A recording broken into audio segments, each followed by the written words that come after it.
For generations, we have treated the soil as something we can keep pushing harder and harder without any consequences. You know, we cultivate it blindly, we extract from it repeatedly, and when the yields begin to fail, we panic. Um, that panic built an entire industry we call agro-dealership. It built a retail model where the farmer walks in desperate. The dealer grabs the product from the shelf. The farmer pays, and everyone hopes for the best. Um, that model made sense when information was scarce, and the system was slow. But today, that system is too expensive, it is too risky, and it is too shallow for the reality of African agriculture. The future of extension services and agro dealership does not belong to the old ways anymore.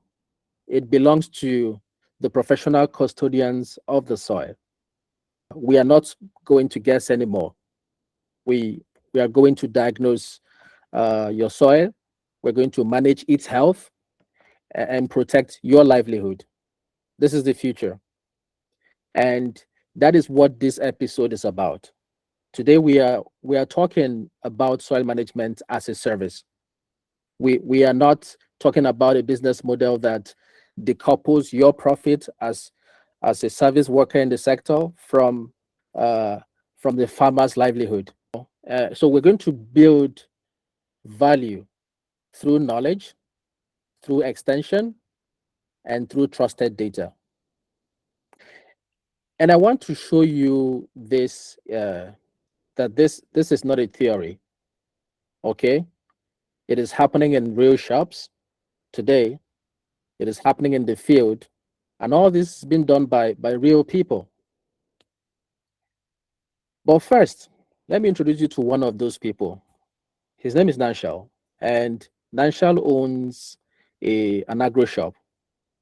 So once in a while, farmers will walk in through his door, uh, carrying the weight of their problems. They are desperate sometimes. They want to buy something quickly. Essentially, the farmer walks into the agro shop and they want a fix. But Nanshal refused to just take the money and let them walk out into the dark. Okay. Um, he intercepts the panic at the counter. Um, he pauses the blind transaction he's been used to, and he turns the conversation into a paid diagnostic service. Also, in this episode, there is Stephen Joshua. Stephen does not have a shop, so he doesn't keep inventory. He works strictly out in the field. He works in rural communities where extension agent does not exist. He gathers farmers, cooperatives, and local leaders, and he carries something more powerful than the physical goods. He carries the truth. Stephen uses his mobile phone to provide diagnostics to show farmers the invisible reality of their lands. He turned data into clarity. He turned clarity into trust, and then he turned trust into revenue.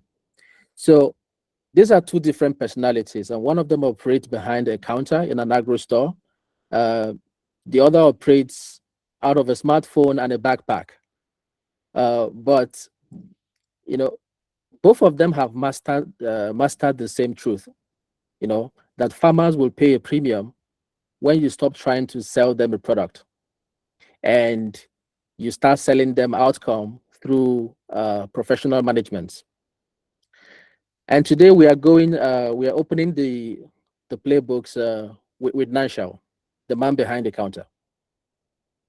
So if you're on this call and you own a shop, an agro shop, you already know this reality that when a farmer walks in, there's a problem somewhere, or there's a need, or they are preparing for a season in many cases.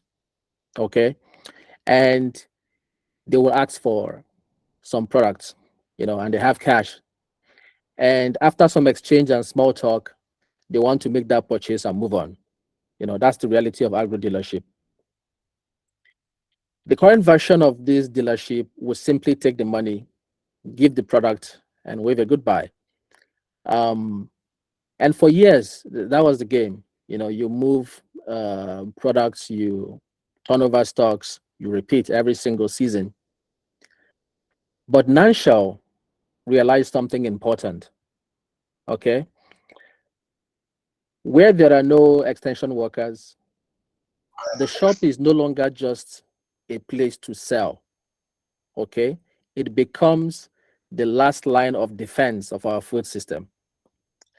Um, it becomes like a choke point where farmer either makes a good decision or a very expensive mistake. So Nansha stopped treating the sales as the end of a relationship between him and the farmer. He started intercepting blind sales. Um, he started asking the farmer to pause before making a purchase. We will listen to Nansha very shortly. And he introduced the idea of diagnostic first and then recommendation. So, and I want you to hear exactly how Nanshao frames it in this very short audio. When farmers come to the shop, to my agro dealer shop to buy fertilizer, I encourage them by saying, look, hey, we have an app that will be very, very useful in respect to conducting soil test analysis. And I explain to them that I use typhoid and malaria fever as an example, that if somebody is sick and goes to the hospital, that he or she is suffering from severe fever, first of all, if a test is not conducted to know whether it's typhoid or malaria, they might end up treating the wrong fever. And eventually, if it doesn't get well, that is when they will know. First of all, you see, quality time has been lost. And again, if the person probably he doesn't have malaria, you've given him medication for malaria before going on typhoid. You see, you have spent money that you are not supposed to spend. So, did you hear that? Nanshao treated the farm like a patient that goes to the hospital. He did not lead with a product to buy. He did not lead with technologies. He did not say AI. He led with a simple human reality, because if you do not diagnose the problem, you may treat the wrong thing and waste money. He's thinking for the farmer. And that is why this metaphor works. It works because it moves the farmer out of the mindset of, buy something quickly and into the mindset of, let me understand what is actually happening first. So, and this shift matters because once a farmer sees the soil as something that can be diagnosed, they begin to see advice differently. Um, the dealer is no longer a salesperson trying to close a bag of sale. Okay, the dealer becomes a guide, a protector, um, a professional, and this is the exact business moment that makes this what we are saying powerful. A farmer walked into national shops. She was complaining about poor yields. She wants to buy urea. She had cash in her hand. And if Nanshal had simply sold the product, the transaction would have been over, right? But instead, he used the hospital analogy. He convinced her to run the soil test first. Okay. The results came back in real time. Her nitrogen levels, the nitrogen levels in her farm were already high. I want you to listen to this second audio conversation that Nanshal had with this woman. So when my first client come to the agro shop and complained about poor yield, poor yield, and this is somebody that buys fertilizer. So I try as much as possible to understand what is happening. Then I now advise the farmer. I advise her on the need for soil testing, and she bought the idea. At a point, she was a kind of skeptic that how could this be done? That is going to take a very long period of time. But of course, I try to encourage her that no, this is going to happen real time. That we employed the use of satellite technology. When it was done, the test came out.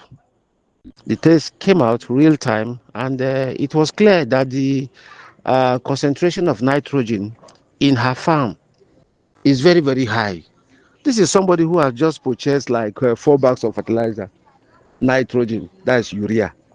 And the test came out. At that point, I looked at it that probably I've lost money because I'll have to advise such a farmer not to use that fertilizer. But I was very happy because I knew I was doing the right thing. And she was able to understand that her farm doesn't need that much nitrogen, that's urea fertilizer, and she was able to convert it to NPK 20 10 10 plus sulfur, and boom, she was very happy with what she got. Her yield increased, and she started introducing more people. It was through her that I was linked to with cluster farmers to conduct their soil test analysis and things like that.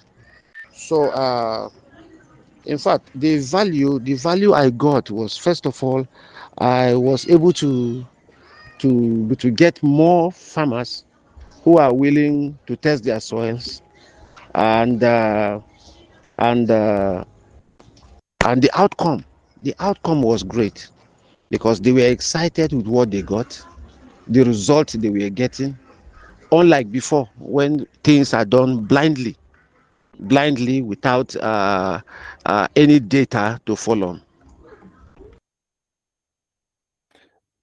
Now, as you can tell, this is the hardest moment for any agro dealer because here, you have someone standing in front of you with money in their hand, but your data is telling you not to sell them the things that she expected to buy.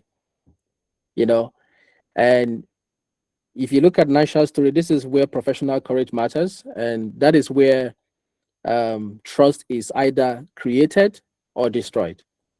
So, yes, we know farmers can be stubborn, and honestly, they have been trained for decades to believe that more fertilizer always means more yield. So, how do you break that habit without losing the customer? You know, in this case, in this example, you use language that respects the farmer. You use language that explains the situation in a familiar way. You stop sounding like a seller, you start sounding like someone who understands the risk. Um, Nanshal used soil testing to stop a farmer from over applying fertilizer. He said adding more urea to a soil already rich in nitrogen is like adding more sugar to a drink that is already sweet. That is a brilliant metaphor. It is simple, it is memorable, and respectful. Nanshal is not insulting the farmer, he's not lecturing them. He's saying, in effect, what you already have is enough in one area. If you keep adding more of that same thing, you may make the balance worse, not better. So that is the kind of explanation that builds trust for agro dealership that we're trying to build. So what happened? Did Nanshal lose the sale? No, he did not. He gained something even much more valuable than a single urea transaction. He gained trust, he gained repeat business, he gained a customer who believed he was protecting her money rather than trying to extract it. And because he proved that he was a trusted person, he was able to convert that sale into a better recommendation. He sold her exactly what the soil actually needed. He unlocked trapped nutrients for her. Her yield improved. And because of that one transaction, she became an advocate. She brought him more farmers. She brought him a cluster. She brought him social proof. That is the lesson I want us to take from Nanshell. That when you refuse to sell products, when you refuse to sell the wrong product, you do not lose a customer. You gain a lifetime client. And often you gain that client's entire network. That is what we're talking about. That is the model we're talking about in action. So that's about Nansha. Now let's move from the shop to the farm field. So what if you do not own a storefront, an agro shop? What if you have no shelves, you have no built-in traffic, foot traffic? What if you're an independent extension agent with zero overhead, you don't have any inventory, and you still want to build a profitable business? This is where Steven comes in. Steven operates what is called the mobile extension model. He does not wait for farmers to come to him. He goes out to them. He walks, into the rural communities. He meets farmers where they are, and he meets them in one place where trust is, often the hardest to win. Because in the shop, it's easier to win trust because you've established yourself as a hub. So these are very skeptical communities. People ask hard questions. They do not want promises. They want proof. And very often, their first response is something like, we have our money. We do not need your support. This is Steven's word. So how do you get them to pay upfront for a digital service they cannot physically hold in their hands? Steven figured out something wonderful. You do not sell a soil testing report as a report. You sell it as a document, like a land document. This is Steven's story, which we'll talk about very shortly. You make it a matter of identity. And identity makes it more than just agronomy. You make it like statues or some sort of way to access finance. This is Steven's model, by the way. So Steven, if you can come on video, I want you to explain this part I'm talking about to the audience. If you cannot come on video, it's fine as well. Everyone can hear your story. Please go ahead, Steven. Yeah, good afternoon, everyone. My name is Stephen Joshua, as clearly stated. I'm a field extension officer for the past 6 years, where I work directly with rural farmers in providing extension services to rural farmers within Kaduna, Kano, and part of Katsina State also. Over 6 years of experience now in the agricultural sector, where I provide advisory services to rural farmers, and I'm in charge of forming farmers cooperatives, also linking farmers to the outside market in terms of aggregating and supplying of their goods and products, and trading their products to processors, plants, or the off-takers. Tell us about the first sale you made as an extension Okay. agent. So basically, it hasn't been easy being an extension agent here in Nigeria, especially dealing with rural farmers hub, which are already used to their traditional method of agriculture, and you trying to bring a smart system to them is a kind of a bit challenging here in Nigeria, or some part of Nigeria per se. So basically, the model or the methods I follow in trying to say I onboard these rural farmers to the platform, to convert them from not only a customer or not only a farmer, to someone that we can actually use to make more yield or to improve the industry at large. First of all, what I use is I look for the solution. I only sell the solution, not the product. I explain to them what this product is and is meant for. So basically, I will draw back my attention back then in Babangona Farmer Service, where I started my role as an extension officer, which I worked directly with 126 farmers within 3 months. I onboarded them to the company, registered them, carry out agronomy practices to them, convert them not only to farmers but to companies operators also. So I engage them on what our services is or what our services are, what we are there to offer to them, what we are there to improve to them, their livelihood, what they are there to gain if they work directly with us. So basically, at first stage, it has been challenging, but over time, you get people that will definitely come on board. So first of all, I engage them in what we are there for, because back then in Babangona, we offered input loan services to these farmers. So you go to a community and you meet up farmers, they say, no, they don't need your input loan. They have been farming their 2 hectares. They have been farming their 3 hectares for the past 25 years, 30 years. So you coming on board, what will you add up to?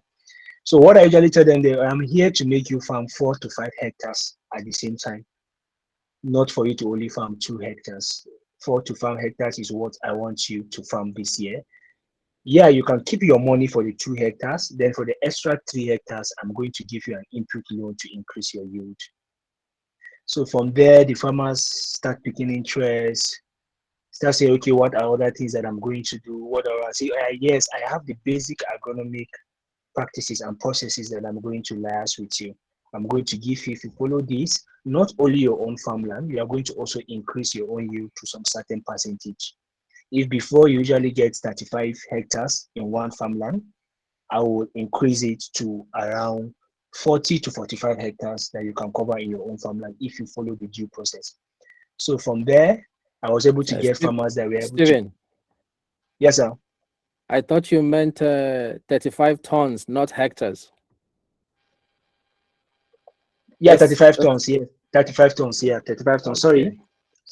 Yeah. Go ahead. Point of correction. Yes, yes, yes. So from there everything changes. The farmer starts coming on board. The farmer starts coming on board. Within 3 months, I was able to recruit 126 farmers to the company who pay their upfront payments instantly before even the rainy season starts. Yeah. Okay, Stephen, I'm going to bring you back again. Let me just crystallize what you have said Instantly. again From for our there, audience. everything Okay, Stephen, I'm going to bring you back to comment again. So if you listen to that carefully, changes. Stephen is not just selling agronomy. He's selling legitimacy. He is giving farmers some sort of proof, you know, that they exist, going from 2 hectares to 5 hectares. He's making the invisible visible. He's validating the worth of their land. And and when you do that, the farmer is no longer thinking only about the cost of the fees that Stephen will charge. They are thinking about the access they are going to gain. They are thinking about the opportunity. They are thinking about the ability to show uh, a lender, like in this case Babangona, that their land can produce what the lender can cover. So that is why the service is valuable. That is why the fee is justified, and that is why the farmer pays, paying up to $105 per head. This is something that is very, very special that Stephen achieved as an extension agent by moving away from the old model into this new model we are preaching. So Stephen used this exact positioning to build a community that he still used today, and he secures upfront payment from farmers. He did it without owning a single shop. You know, he didn't own an inventory. He didn't have a warehouse. He did it with trust, with a clear offer and a simple story about the value of the farmer's land. But Stephen, I know there is one more problem. It is one of the most frustrating conversations in that you would have as an extension agent. Um, you do all the work, you run all the diagnoses, you explain the results to them. The farmer agrees with you, and then they say, okay, now give me free fertilizer. This is very common in Nigeria, you know, and that is where the line has been drawn. So after everything you've said, some farmers will be like, they need some free things, you know. So, Stephen, when a farmer asks you for free support after you've made your pitch, um, can you tell us what your response usually look like? Yeah, okay. I think this incident happened 2 months ago during the course of my visit for Rural Farmers Hub to carry out a soil test analysis to some farmers in some certain communities. So when I reached there, the main thing that you hear from these communities is, we know our land is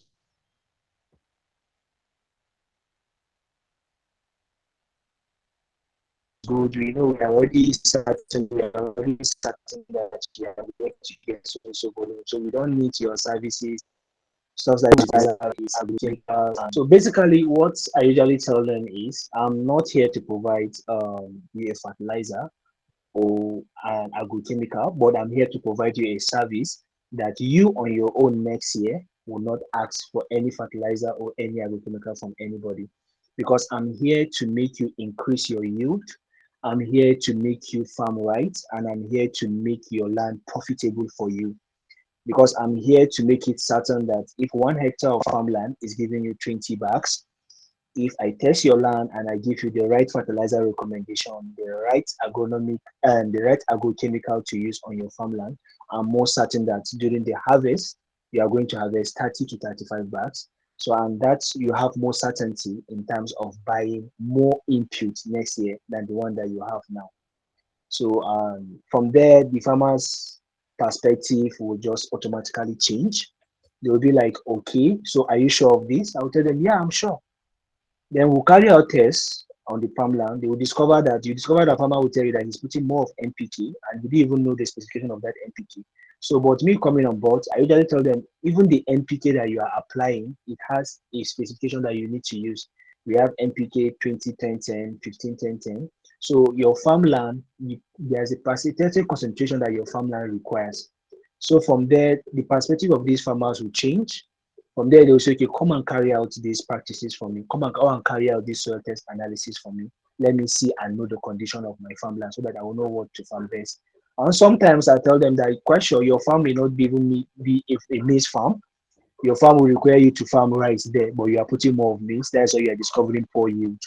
So after carrying out these tests, I'm going to print out the results to them and tell them, okay, this is what the result is saying about your farmland. This is the required volume of fertilizer you are supposed to use on your farmland. So from one person to another, if this one will share the results to another, before you understand, in a week you cover 5 to 10 farmers.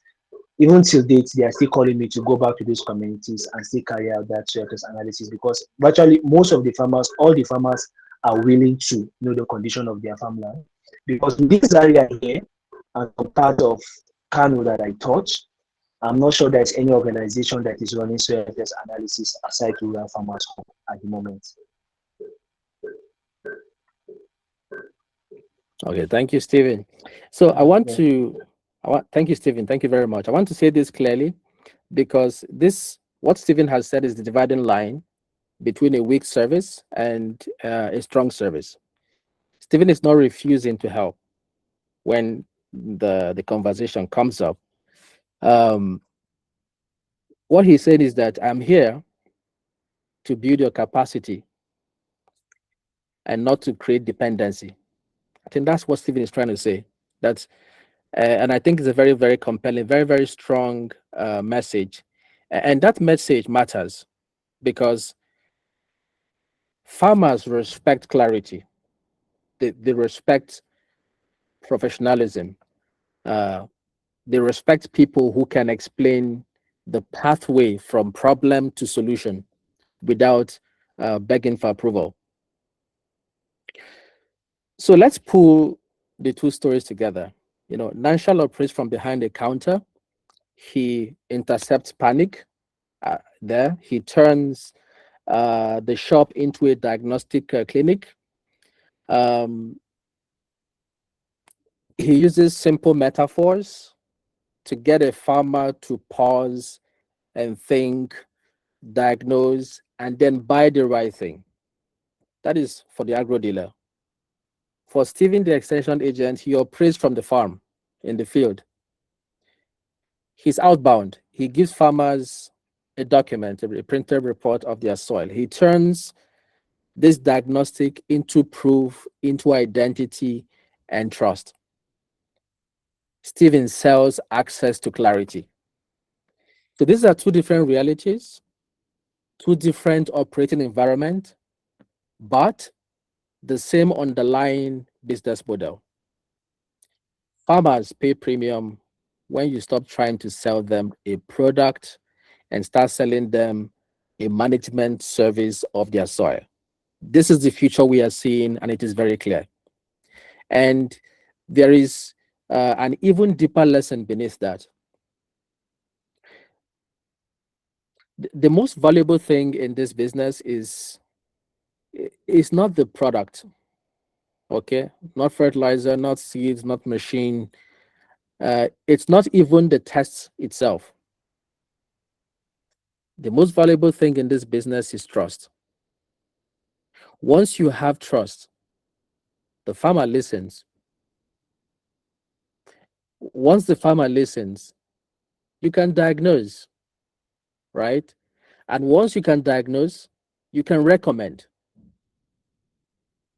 And once you can recommend, you can improve their lives, their yields, and their income.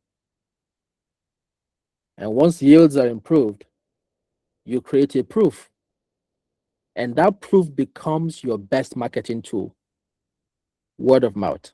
The farmer goes about and telling anyone that cares that this thing, this man, whatever it is he's doing is working. So now let's talk about what that means for you, for your business model. So if you were an agro dealer, this is no longer just about inventory. That's the reality. This is about decoupling your profits from the volatility of your inventory, of your stocks. Your future profit can come from diagnostics. We've shown it last week. Up to 60% of profit coming from diagnostics alone, from advisory, from follow-ups, from prescriptions, from services, from being the one person in the market who can make complex things simple. And that is where the shift becomes powerful, because when you stop seeing yourself as only an input seller, you begin to see all the other ways you can create value. You can change, you can change things. I mean, as Stephen has stated, you can charge for soil testing. You can charge for fertility plan, soil fertility plan. You can charge for agronomy visits. You can charge for follow-ups. You can charge for interpretation. You can earn a commission on the right input. Yes, but now the commission isn't the whole story. It is part of a larger professional relationship with the farmer. So that is how you create a more resilient business this year. That is how you survive any kind of shocks in terms of fertilizer prices going crazy, because there are other ways to fix the soil without fertilizer. That is how you stop depending on the narrow margins you're making from products to carry your entire operation. So I want to be very practical here. So for shop owners listening, the first step is simple. Do not start trying to become everything at once, okay? Start by turning one corner of your shop into a decision point. When a person walks in, you can send them there for conversation, if they volunteer, that is. Start by asking better questions. making the farmer pause before a sale, offering a diagnostic service before the product leaves your shelf. For extension agents, your first step is also simple. Do not try to impress people with technical language. Start by turning your first conversation into a trust building conversation. Start by showing the farmer what they cannot see. Start by making digital reports useful for them beyond the farm. Make it an identity document, make it something of reference, make it something they would keep. Because the truth is, the farmer is not paying for anything you are saying. The farmer is paying for guarantee, for certainty. They are paying for reduced risk. They are paying for a better decision. The farmer is paying to stop wasting money on the wrong products. That is the real sale. And now I want to close with the boundary that Stephen gave us, because it is one of the most important lines in the entire episode, I would say. And this was from a conversation yesterday. He said, "I'm not here to provide support or handout. I am here to provide a solution. You will never have to ask for support again." That is the line. That is the moment when the farmer understands that Stephen is not an NGO agent. He's not here for distribution exercises. That Stephen means business, a serious business, and is built on serious outcomes. So, because this is the future of agricultural retail, both extension and agro dealership, it is also the future of farming. So, by tomorrow morning, and I hope this would be the case, you are no longer you're no longer a normal agro dealer. You've become, by the time you wake up tomorrow, you've become a co-custodian of the soil. And I want to especially thank both Nashal and Stephen for sharing this story with me to also share with us. And I want to thank you for today's episode. We have 15 minutes to take any questions or any comment. If you have any experience as well from your agro shop or from the field, we can now go through them together.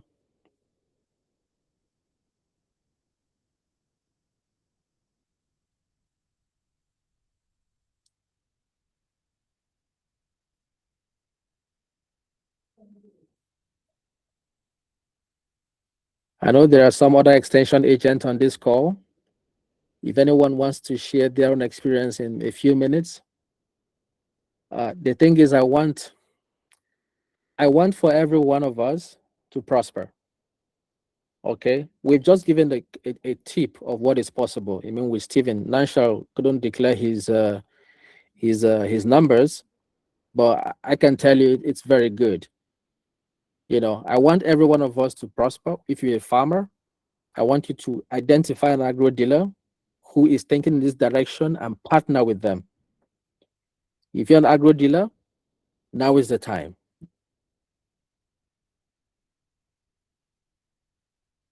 Now is the time. If you missed the other episodes 1 to 3, it's very available on our YouTube channel. You can always go back and watch them. If you have any questions, if you have any suggestions, feel free to let us know. We will implement. So do I have Mohammed on the call?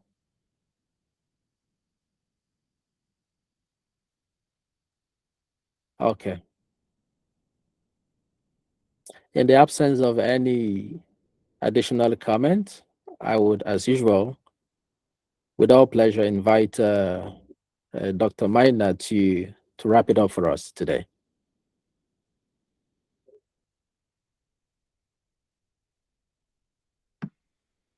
Thank you, Eze. It's been a good session. Thank you so much for taking us through the lesson. It seems like we have a few new people who have attended. My name is Immaculate. I know we have people coming from different countries. I'm speaking from Kenya.